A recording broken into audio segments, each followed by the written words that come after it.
വീട്ടിൽ കറി വെക്കാൻ പച്ചക്കറിയോ ഇറച്ചിയോ മീനോ ഒന്നും ഇല്ലാതിരിക്കുന്ന സമയത്ത് സിമ്പിളായിട്ട് നല്ല ടേസ്റ്റി ആയിട്ട് തയ്യാറാക്കിയെടുക്കാൻ പറ്റുന്ന ഒരു അടിപൊളി കറിയുടെ റെസിപ്പി ആട്ടോ ഷെയർ ചെയ്യുന്നത്.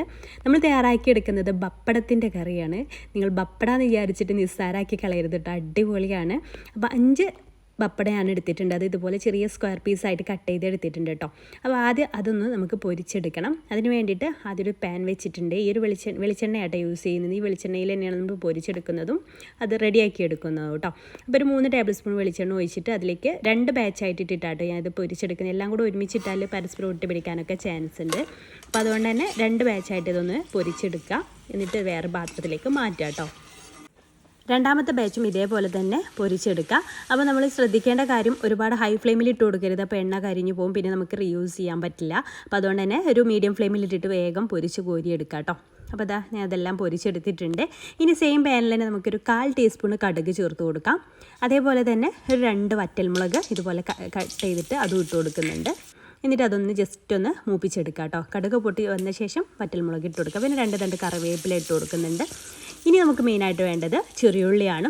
ഒരു 8 or 10 ചെറിയുള്ളി ഇതുപോലെ ചെറുതായിട്ട് അരിഞ്ഞത് ചേർത്ത് കൊടുക്കാം. സവാളയിലും ചെയ്യാം, പക്ഷേ ചെറിയുള്ളിയിലാട്ടോ ഒന്നുകൂടെ നല്ല ടേസ്റ്റ് ഉണ്ടാവുക. അത് നന്നായിട്ടൊന്ന് മൂത്ത് വരുന്ന വരെ ഒന്ന് വഴറ്റിയെടുക്കുക. അപ്പോൾ നന്നായിട്ട് തന്നെ മൂത്ത് വന്നിട്ടുണ്ട്. ഇനി നമുക്കതിലേക്ക് ഒരു തക്കാളി എടുക്കാം കേട്ടോ.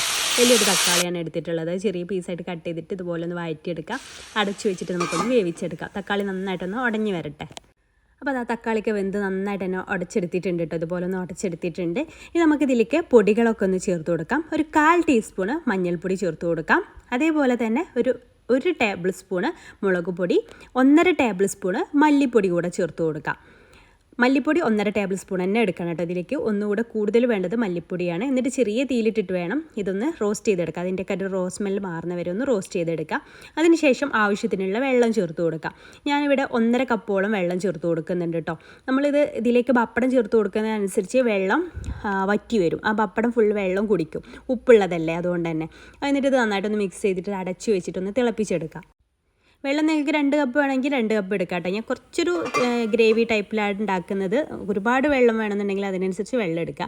ഇതിലേക്ക് കുറച്ച് ഉപ്പ് ചേർത്ത് കൊടുക്കുക. പപ്പടത്തിൽ ഉപ്പുള്ളതാണ്. അപ്പോൾ അതുകൊണ്ട് തന്നെ ഒരു 1/4 ടീസ്പൂണോളം ഉപ്പ് ചേർത്ത് കൊടുത്താൽ മതി. എന്നിട്ട് അതിലേക്ക് തിളച്ച് വന്ന ശേഷം അതിലേക്ക് പൊരിച്ച് വെച്ചിട്ടുള്ള പപ്പടം ചേർത്ത് കൊടുക്കാം. എന്നിട്ട് നന്നായിട്ട് തന്നെ മിക്സ് ചെയ്തെടുക്കുക. എന്നിട്ട് നന്നായിട്ട് തിളപ്പിച്ചെടുക്കണം കേട്ടോ. പപ്പടത്തിലേക്കൊക്കെ മസാല പിടിക്കുന്ന രീതിയിൽ നന്നായിട്ട് തന്നെ ഒരു 2-3 മിനിറ്റ് നേരം മീഡിയം ഫ്ലെയിമിലിട്ടിട്ട് തിളപ്പിച്ചെടുക്കണം. ലാസ്റ്റ് കുറച്ച് കറിവേപ്പില കൂടെ ചേർത്ത് കൊടുത്താൽ മതി. ഇത്രയായി കഴിഞ്ഞാൽ നമ്മുടെ അടിപൊളി ബപ്പട കറി ഇവിടെ റെഡി ആയിട്ടുണ്ട്. ഈ ഒരു തിക്നെസ്സിലാണ്, ഈ ഒരു കൺസിസ്റ്റൻസിയിലായിട്ട് ഞാൻ ചെയ്തെടുക്കുന്നത്. അപ്പോൾ നിങ്ങൾക്ക് ഒരുപാട് വെള്ളം വേണമെന്നുണ്ടെങ്കിൽ അതിനനുസരിച്ച് എടുക്കാം. എന്നിട്ട് അടച്ചു വെച്ചിട്ടൊരു അരമണിക്കൂറെങ്കിലും അടച്ചു വെച്ചതിന് ശേഷം നമുക്ക് യൂസ് ചെയ്യാവുന്നതാണ്. നല്ല ടേസ്റ്റിയാണ്. ഇതുപോലെ ഇതുവരെ തയ്യാറാക്കി നോക്കാത്തവർ എന്തായാലും ഒന്ന് ട്രൈ ചെയ്ത് നോക്കാം കേട്ടോ. ഇഷ്ടമായ ലൈക്ക് ചെയ്യാനും ഫോളോ ചെയ്യാനും മറക്കല്ലേ. താങ്ക്